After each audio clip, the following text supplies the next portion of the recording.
Ceci est un livre audio autogénéré par Google. L'école de A à Z. Savoir et formation. Collection dirigée par Jackie Bayrou, 1939 à 2004, Michel Gault et Dominique Fablet. À la croisée de l'économique, du social et du culturel, des acquis du passé et des investissements qui engagent l'avenir, la formation s'impose désormais comme passage obligé, tant pour la survie et le développement des sociétés que pour l'accomplissement des individus. La formation articule savoir et savoir-faire. Elle conjugue l'appropriation des connaissances et des pratiques à des fins professionnelles, sociales, personnelles et l'exploration des thèses et des valeurs qui les sous-tendent, du sens à leur assigner. La collection Savoir et formation veut contribuer à l'information et à la réflexion sur ces aspects majeurs. Dernière parution. Daniel Aranda, texte réuni par L'enfant et le livre, L'enfant dans le livre 2012. Michel Fébraire, enseigné en prison. Le paradoxe de la liberté pédagogique dans un univers clos, 2011. Marianne Hardy, Brigitte Belmont, Elisabeth Hureau, Coord. Des recherches-actions pour changer l'école. Expérience faite, 2011. François Villemontex, informatique scolaire à l'école primaire. Spécificité et devenir du groupe professionnel des animateurs TIS, 2011. François Auge, L'école est finie, 2011. Alain Marchive, Un collège rare. Ethnographie d'une rentrée en classe de 6e, 2011. Valérie Barry, Identifier des besoins d'apprentissage. Fondements, méthodologie, étude de situation, 2011. François Auger. L'école de A à Z. Petit dictionnaire personnel. Du même auteur, aux éditions L'Harmattan. Poésie.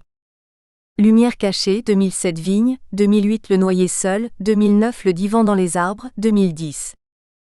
Récit-essai. L'école est finie, 2011. Copyright L'Harmattan, 2012. 5 à 7, rue de l'École Polytechnique, 75 005 Paris. http://www.librairieharmattan.com. Diffusion.harmattan@wanadoo.fr. harmattan@wanadoo.fr.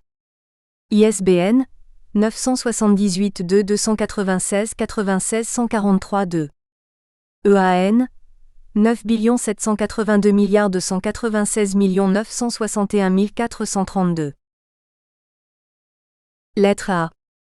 A comme absence, du latin absentia, non-présence d'une personne. L'absence de longue durée ou les absences répétées d'un élève sont des indicateurs de premier ordre pour observer le parcours et la motivation d'un enfant ou d'un adolescent. N'entre pas dans ce constat l'absence pour raison médicale, avérée et sérieuse. Il n'empêche que l'école peut rendre malades durablement des élèves qui n'ont pas trouvé leur place ou qui ne sont pas respectés en tant qu'individus uniques. Les maux de ventre, les migraines, les palpitations d'angoisse se fabriquent dans une perception dévalorisante et une pratique négative de l'école. Ce n'est plus un lieu où l'on vient pour apprendre, mais un lieu où l'on vient sous la contrainte, ce qui n'a rien à voir avec le principe de l'école obligatoire, même s'il existe la possibilité pour les parents, sous certaines conditions, d'enseigner à leurs enfants à la maison. Le matin, avant de partir, certains enfants sont vraiment malades. Ils sont malades de la chose scolaire, et il arrive que les parents n'ont d'autre choix que de ne pas les envoyer à l'école ou au collège, voire au lycée. On pourra naïvement s'étonner que dans un lieu destiné à la connaissance, à la culture, à l'apprentissage, à l'émancipation même, il y ait des jeunes gens qui soient pris de malaise. Cela est plus fréquent qu'on peut le penser. L'absentéisme peut revêtir d'autres formes que l'absence physique, tout aussi inquiétante. Un élève assis à sa table, dans la classe, peut parfaitement se désintéresser totalement de ce qui se passe. Il passera l'heure à bavarder ou à semer la zizanie. Il pourra aussi s'endormir carrément la tête sur la table et ne se réveiller qu'à la sonnerie. Cette intention-là est bien une forme d'absence qui montre ostensiblement ou non. Pensons à celui ou à celle qui s'ennuie profondément dans la discrétion la plus totale, que quelque chose ne va pas du tout. On a vite fait de repérer les absents, quelle que soit leur façon de procéder. En revanche, trouver des solutions, endiguer cet absentéisme est plus compliqué. Un ministre a cru bon de mobiliser des assistants éducatifs pour se rendre au domicile des absents, afin de leur faire comprendre l'aspect négatif de leur attitude et les ramener ainsi à l'école. On aurait dû envoyer les gendarmes, cela aurait été plus frappant. Tiens, où en est cette audacieuse initiative ? Les enseignants aussi sont parfois absents, hormis la maladie sévère ou l'accident brutal, pour des raisons presque similaires.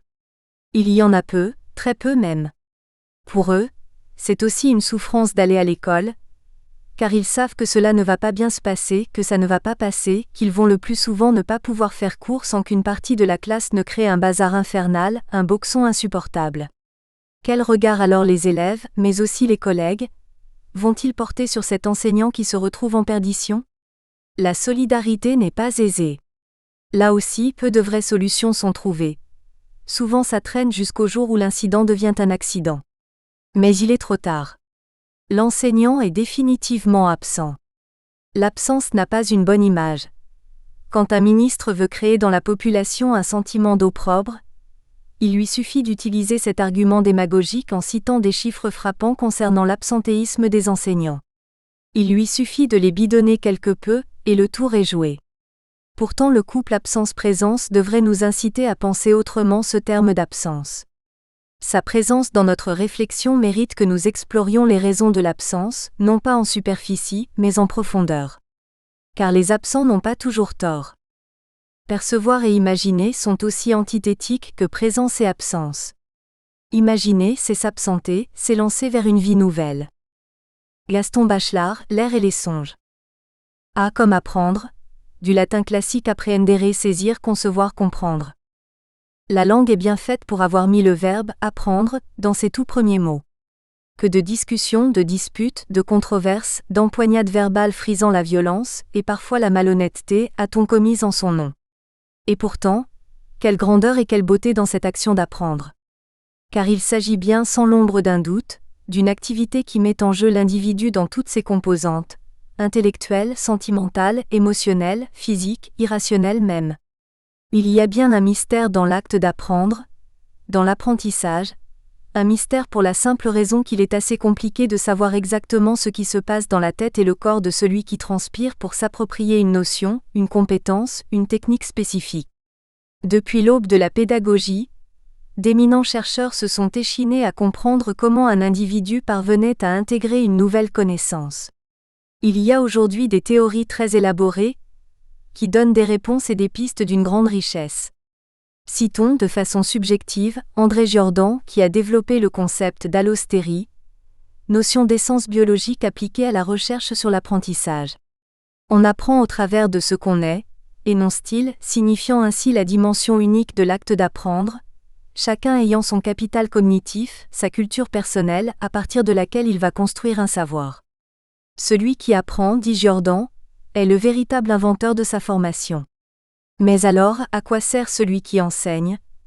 Rétorqueront les défenseurs d'une certaine vision teintée de simplisme et qui considère celui qui apprend comme un vase creux qu'il faut emplir avec ce qui est contenu dans les livres. Eh bien, l'enseignant sert à enseigner, il donne, il transmet ce qu'il a lui-même appris. Il indique, il explique, il organise, il crée les conditions les meilleures pour chacun afin de provoquer l'envie d'apprendre, la motivation. Mot-clé qui fera l'objet d'un article. Si celui qui apprend, je préfère cette expression au terme apprenant, doit se poser les questions du quoi et du pourquoi, il en est une qui vient en pôle position, c'est celle du comment que Philippe Mérieux a remarquablement traité dans un de ses ouvrages les plus connus, Apprendre, oui, mais comment ? Tout est dit dans ce titre. La volonté déclarée de découvrir l'inconnu, tempérée par la conjonction introduisant une objection interrogative. Concilier le déclaratif et l'interrogatif, c'est mission impossible. Et pourtant c'est ce qui se passe dans tout apprentissage. Le désir d'entrer dans des mondes ignorés, en étant confronté à la difficulté, parfois insolvable, de trouver le sésame. C'est ce qui rend la réflexion et la recherche sur l'apprentissage passionnantes. Elles permettent de vivre dans un univers où l'ennui et la fatuité n'existent pas. Ajoutons que l'enseignant a tout intérêt à continuer à apprendre, s'il ne veut pas sombrer dans un discours digne des pourfendeurs de l'école.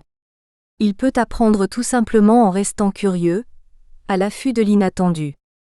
À l'inverse, celui qui apprend, L'élève au sens très large du terme, enfant, adolescent, adulte, vieillard, peut devenir un enseignant pour celui qui écoute et entend ses questions.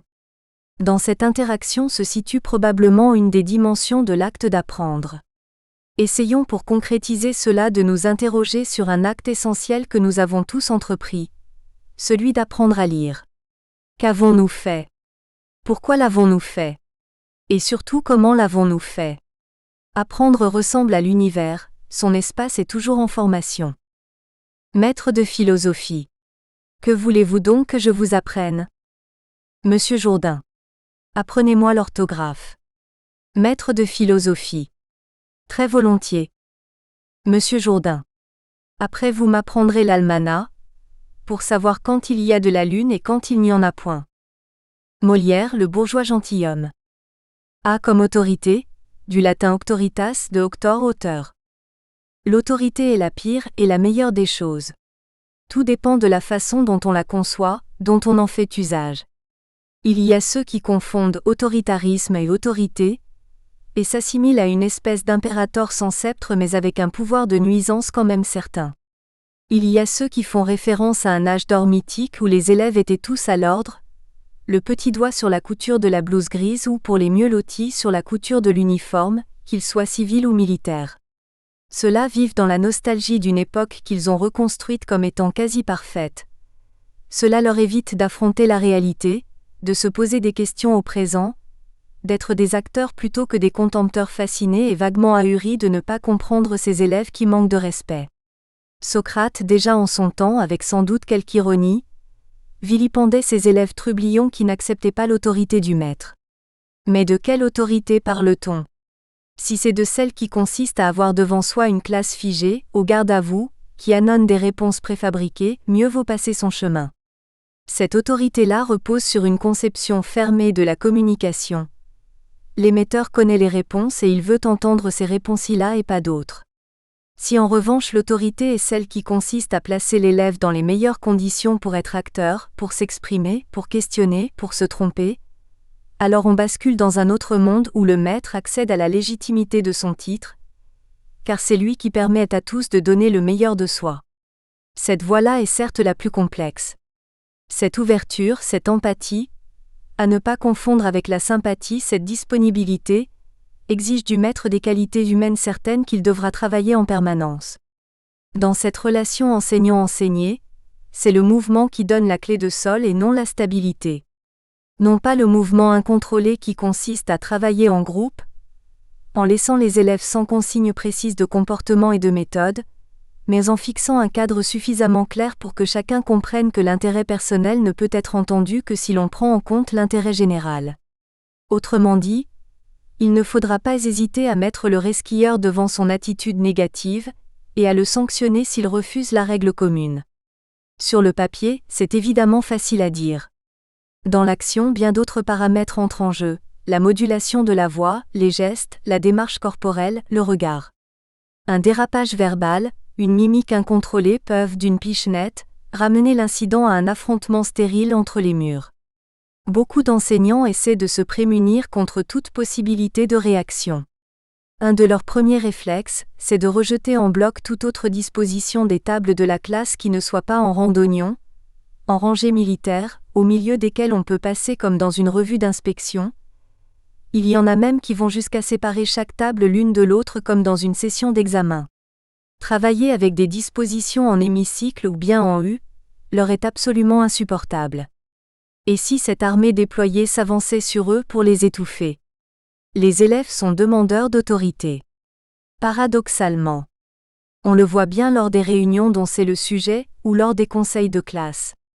Il y a trop de bruit en cours de... On voudrait que monsieur ou madame y soit plus sévère. C'est dans l'ordre des choses de la nature. Laissez un enfant ou un adolescent livré à lui-même, il suivra la pente naturelle du groupe qui est de se laisser aller à ses pulsions. Un élève un jour a rapporté à son père ces paroles. Monsieur I est sévère mais juste. Pas mal vu. Ces deux termes apparemment antinomiques montrent que ce jeune élève a bien compris que la validité d'un groupe repose sur l'acception et le respect de règles communes. Tous n'en sont pas là. Et cette appréciation n'est pas péjorative, car elle fait émerger une question centrale. Pourquoi ? Pourquoi des élèves n'acceptent pas l'autorité ? Réprimer ou éduquer ? C'est la question pertinente que pose Philippe Mérieux. Dans cette question, il y a tous les éléments de la réponse, des réponses. Ces réponses, nécessitent un travail de réflexion en profondeur, antidote à toutes les solutions exclusivement punitives qui ont fait la preuve de leur inefficacité et parfois de leur dangerosité. Obéir à la voix de son maître, ce n'est pas là l'autorité qui permet d'accéder à sa liberté. Vous croyez qu'abusant de mon autorité je prétends attenter à votre liberté. Racine Mithridate. Autre mot à explorer: académie, abandon, accord, acteur, administration, alinéa, altérité, allostérie, amélioration, amitié, analphabétisme, application, appréciation, arrêt, dénote, assurance, adolescence, agrégé, alarme, argument, assistant, attention, attitude, autisme, autodicté, autodidacte, autodiscipline, autonomie, auxiliaire, avertissement. Lettre B. B comme bâillement S, du latin populaire bataculaire, tenir la bouche ouverte. Un bon bailleur peut en faire bâiller 9. C'est ce qu'énonce un dicton populaire. De fait, il est vrai que dans une classe, les bâillements répétés d'un élève peuvent entraîner ses camarades à ouvrir largement leur bec pour aérer leurs poumons puis en expulser avec force bruit l'air emmagasiné en grande quantité. Mouvement de contraction puis de décontraction bien naturel, le bâillement peut également signifier la fatigue mais aussi l'ennui. Les deux sont souvent associés dans les mouvements respiratoires des apprentis, que sont les élèves. Certains sont si épuisés ou si démotivés qu'ils ne se donnent même pas la peine de mettre une main devant leur bouche pour masquer la vue de leurs amygdales. Les pauvres en viennent parfois à laisser tomber leur tête devenue trop lourde sur le rectangle accueillant de leur table. Soyons équitables. Il arrive au professeur de bâiller lui aussi pour se décontracter ou bien parce qu'il s'ennuie ou qu'il est fatigué, ou même peut-être les deux. Ne soyons pas les moralistes du bâillement.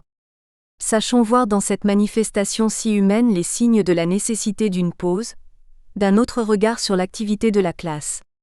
Cela nous ramène à l'attention en général, et à la faculté de passer des heures à ne pas relâcher ses sens. Ce qui, on le sait, relève de la quadrature du cercle. Plutôt que de fustiger les bâilleurs, demandons-nous pourquoi ils bâillent ainsi à s'en décrocher la mâchoire ? Même avec la bouche ouverte, ils ne boiront pas les paroles de l'enseignant. L'air qu'ils en expulsent avec une félicité certaine aurait plutôt l'effet inverse, celle d'un repoussoir. S'il est dans l'ordre des choses de bâiller en fin de journée, cela l'est moins au début. Le sommeil écourté ou de mauvaise qualité en sera la cause la plus fréquente. Il faut les voir, ces visages matinaux encore engoncés dans les fils sombres de la nuit, striés de bistre, soulignés pour certains de traits gonflés de noir sous les yeux. Le lundi matin est le jour le plus cruel. Certains d'ailleurs ne tentent pas l'aventure et se réfugient dans un absentéisme cotonneux et dangereux.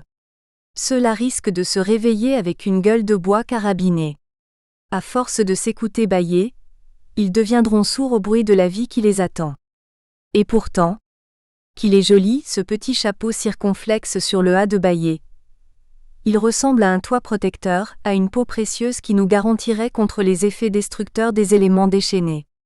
Pourquoi ne pas faire alors du bâillement une cause nationale ?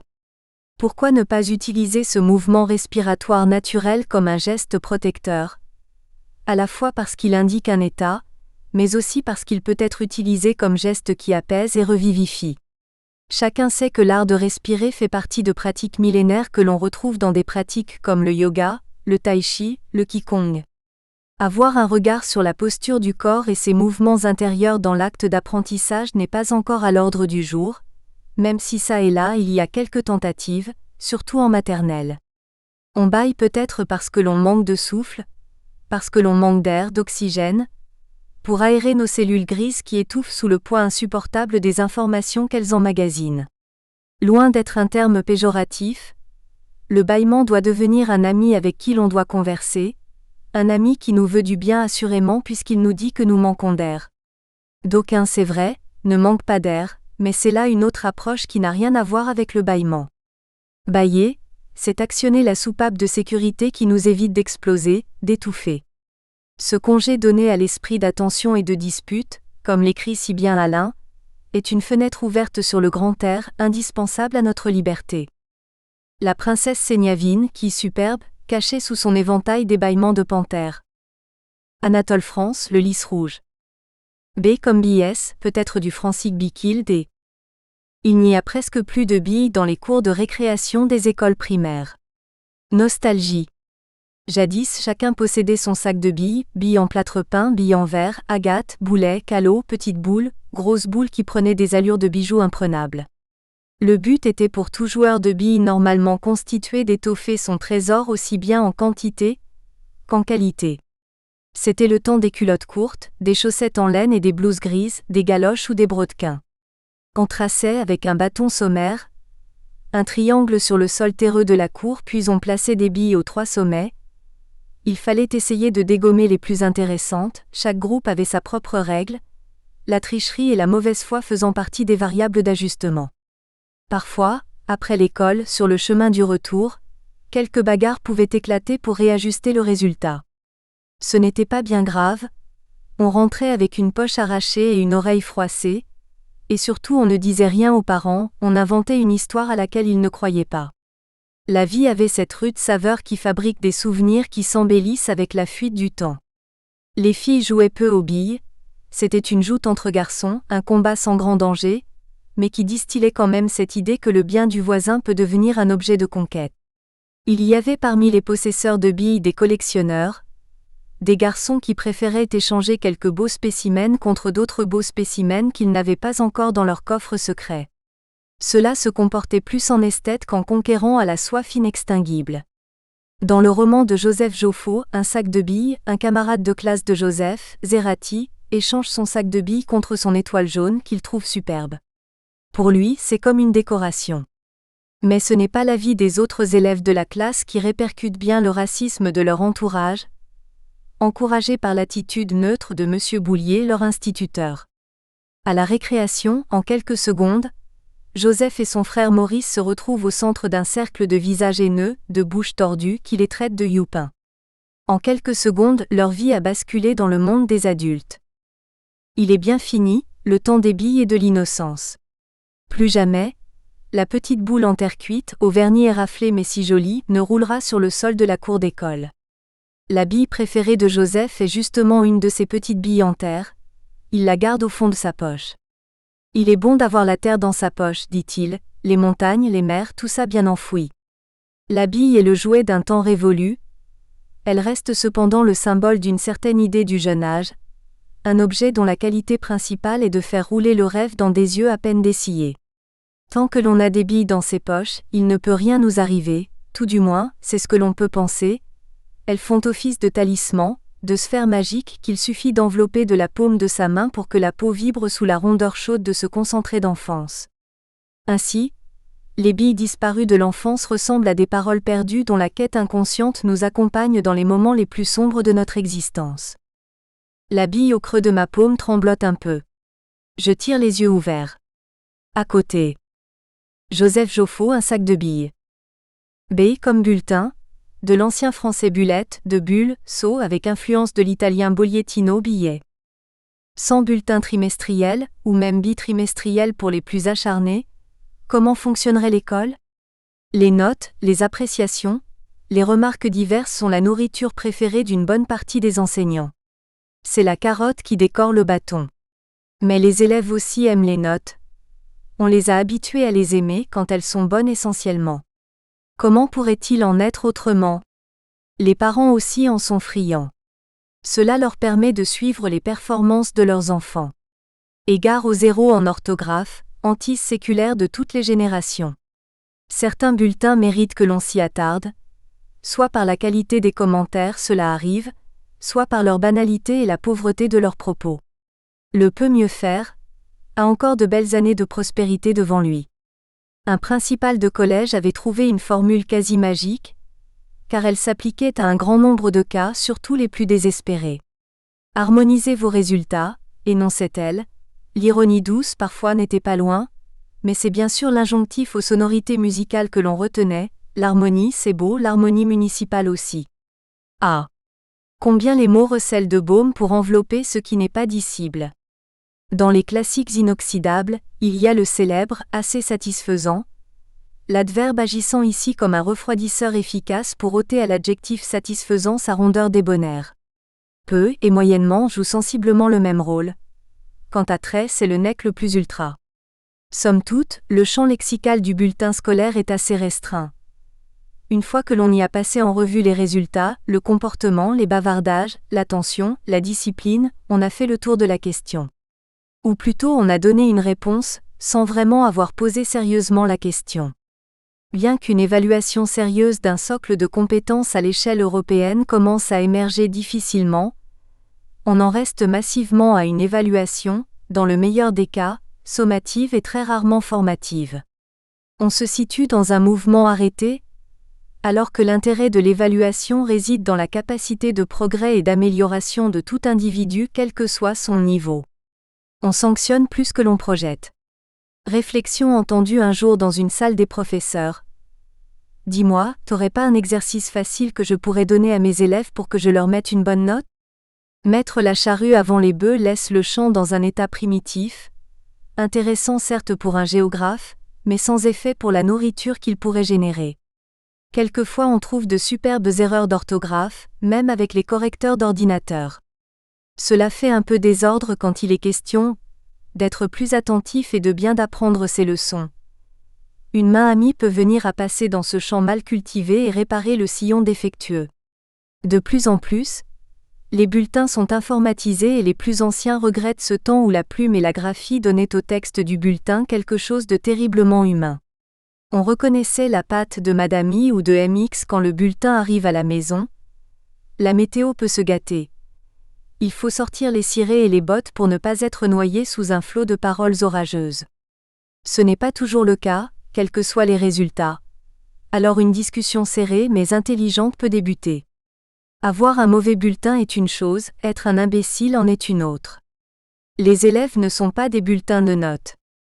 L'assimilation est fréquente. Ce sont d'abord des êtres humains en devenir, qui ont besoin de la confiance de leurs aînés. Ce qui est nuisible dans les classements scolaires, c'est la mauvaise place, non la bonne. La mauvaise place qualifie et pèse le médiocre, et le scelle sur lui-même. Alain, propos sur l'éducation. Très irréfléchi. Ne fait presque jamais une réponse juste du premier coup. Doit s'habituer à penser davantage. Bulletin scolaire de Jean-Paul Sartre. Liliane Sendykasigel, Sartre, image d'une vie. Autres mots à explorer: brevet, baccalauréat, brillant, banc, bête, bêtise, blouse, bagage, bilan, bagarre, bachoté, ballon, bâton, bibliothèque, bibliographie, bienveillance, bordel, bossé, bouffon, boulier, brassage, bureaucratie, bureau, budget. Lettre C. C comme cantine, de l'italien cantina cave, cellier, de canto coin réserve. La cantine de notre enfance n'existe plus. Celle qui s'apparentait à une table familiale bi.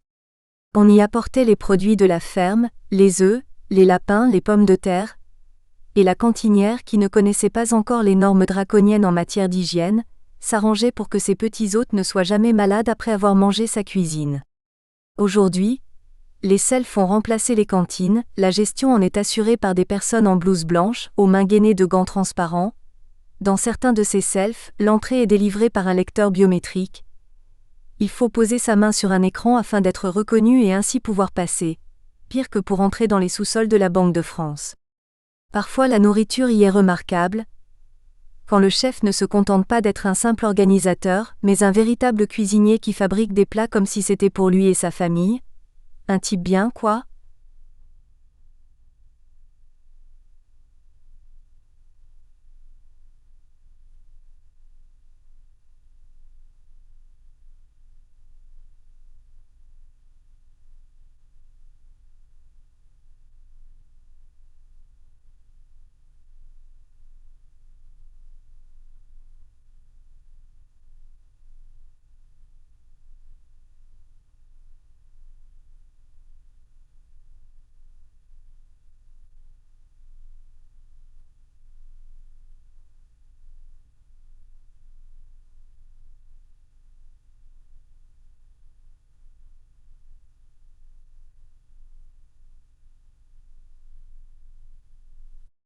Dans les locaux récents, L'acoustique permet d'étouffer le bruit des conversations, normal et indispensable, mais dans la plupart des autres locaux, la seule envie qu'ont tous les convives, c'est d'avaler le contenu de leur assiette au plus vite pour échapper à cette cohue sonore.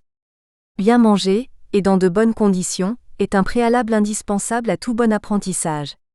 Non seulement ventre affamé n'a pas d'oreille, mais il a également la fâcheuse manie de réduire l'activité générale à sa plus simple expression. Et puis il y a ceux qui ne mangent pas à la cantine, car leurs parents ou eux-mêmes préfèrent déjeuner à la maison, mais aussi parce que pour une part d'entre eux, la cantine est trop coûteuse pour le budget familial. Les enquêtes journalistiques ont montré cette réalité insupportable.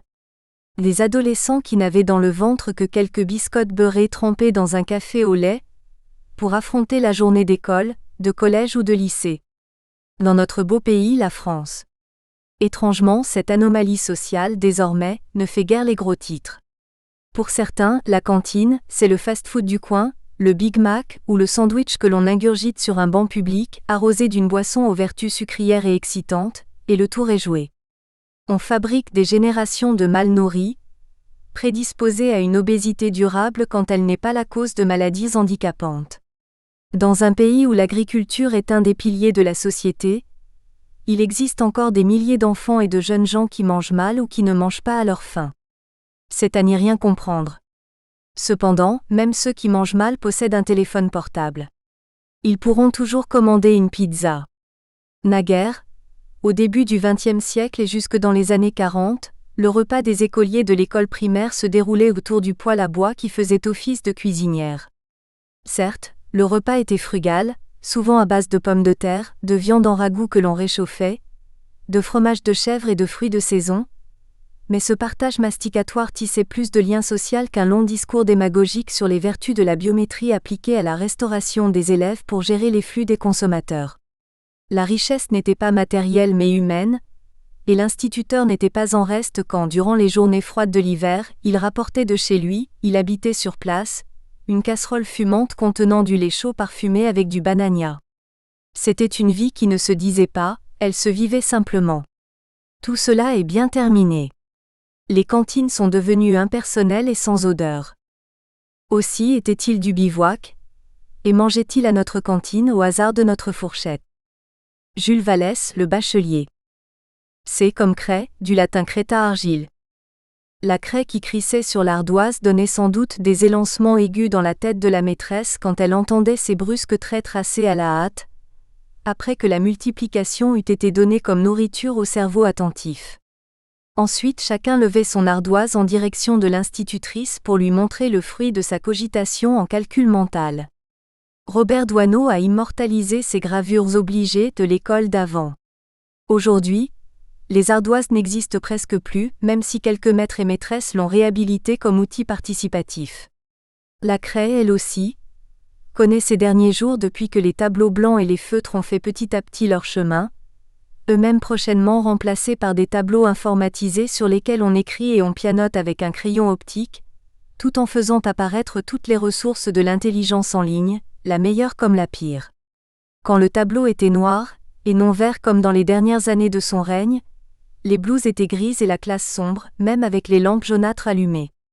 Aller au tableau relevait d'une démarche dans laquelle la crainte était souvent présente. Prendre ce morceau de craie blanche et inscrire sur la surface noire des signes qui allaient éclairer la solution d'un problème, ou bien l'accord d'un participe passé alambiqué laissait dans la paume de la main des souvenirs inscrits dans ses lignes les plus profondes.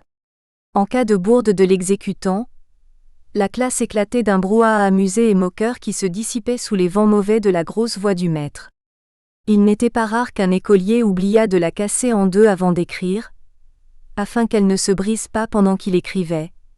Et là aussi quand il se retrouvait l'air bête avec le morceau cassé dans la main, chacun en profitait pour s'esclaffer et lancer quelques petits mots acides à l'endroit du maladroit.